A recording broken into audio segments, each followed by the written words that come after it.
Challenge है कि प्रकृति को भी तमोगुणी से सतोगुणी बना नहीं। ये चैलेंज है ना, है। आप सबने ये चैलेंज किया है कि प्रकृति को भी सतो प्रधान बनाना है।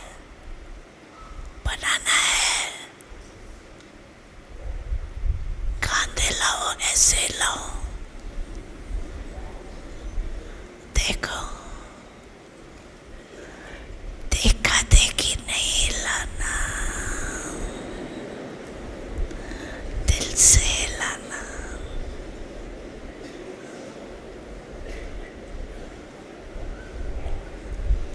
क्योंकि अभी समय पर मान तीव्र पुरुषार्थ है। वृत्ति से वायुमंडल बनाने का। तो वृत्ति में अगर जरा भी किचरा होगा तो वृत्ति से वायुमंडल कैसे बनाएंगे?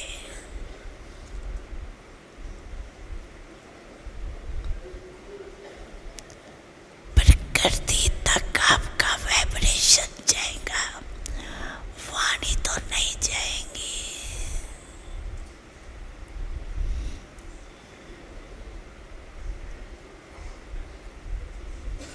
वाइब्रेशन जाएगा और वाइब्रेशन बनता है वृत्ति से, और वाइब्रेशन से वायुमंडल बनता है।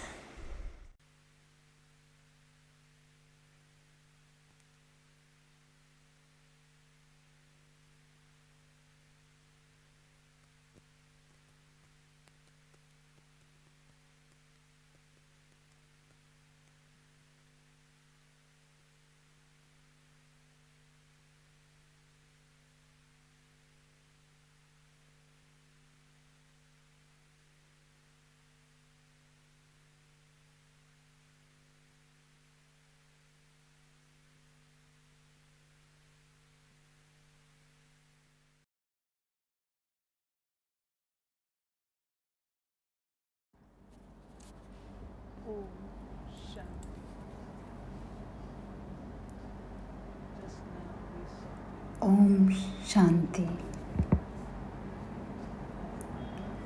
अभी अभी हमने अव्यक्त बाप दादा का वीडियो क्लिप देखा,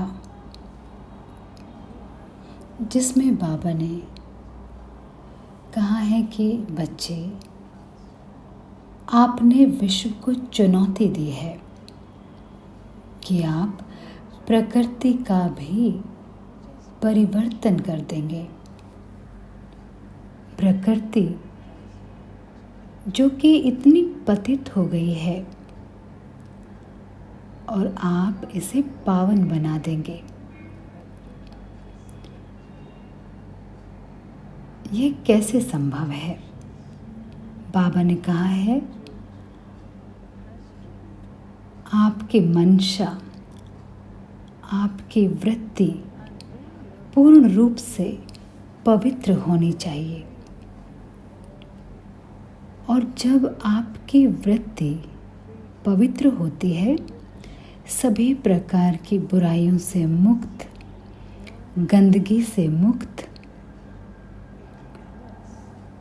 तो पावन होती है। तब इससे पवित्र वाइब्रेशन निकलते हैं, और ये पावन पवित्र वाइब्रेशन पावन वातावरण का निर्माण करते हैं। इसे कैसे किया जाए? बाबा ने हमें इशारा दिया है। प्रकृति जो पावन थी, भरपूर थी, सुंदर थी, वह अभी प्रतिशोधी बन गई है। क्यों? अगर हम अपनी स्वयं की नेचर को देखें, हमारी नेचर पहले कैसी थी और जब से हम पतित बने हैं तो प्रकृति भी पतित बन गई है।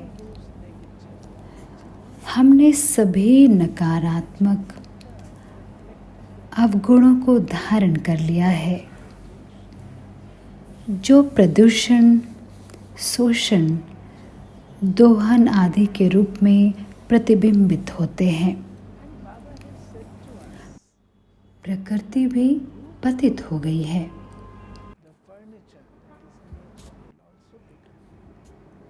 और बाबा ने हमें कहा है, जब आप पावन बन जाते हो तो फर्नीचर अर्थात प्रकृति भी पावन बन जाएगी।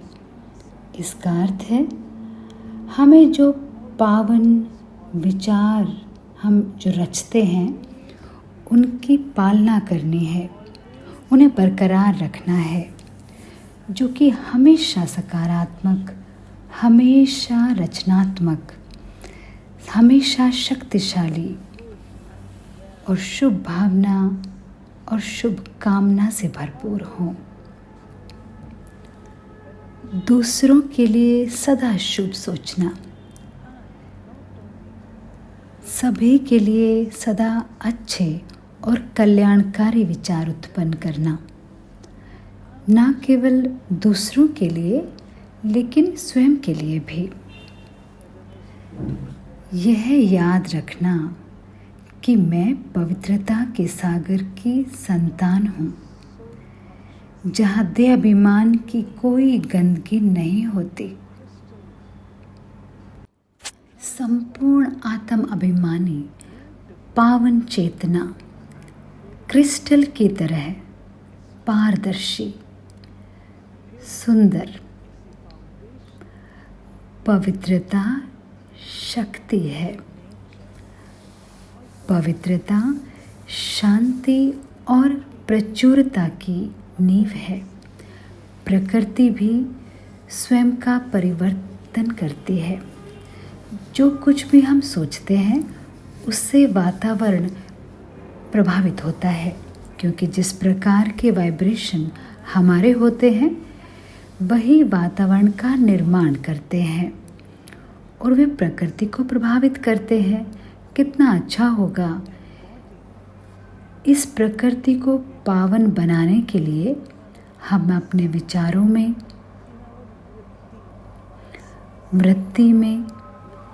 वृत्ति अर्थात मंशा में पवित्रता को धारण कर संभालें। केवल देह की पवित्रता नहीं, लेकिन मन की पवित्रता अधिक महत्वपूर्ण है। और जब यह पवित्रता साकार रूप में प्रतिबिंबित होती है तो यह हमारे आसपास की हर चीज़ को परिवर्तित कर देती है।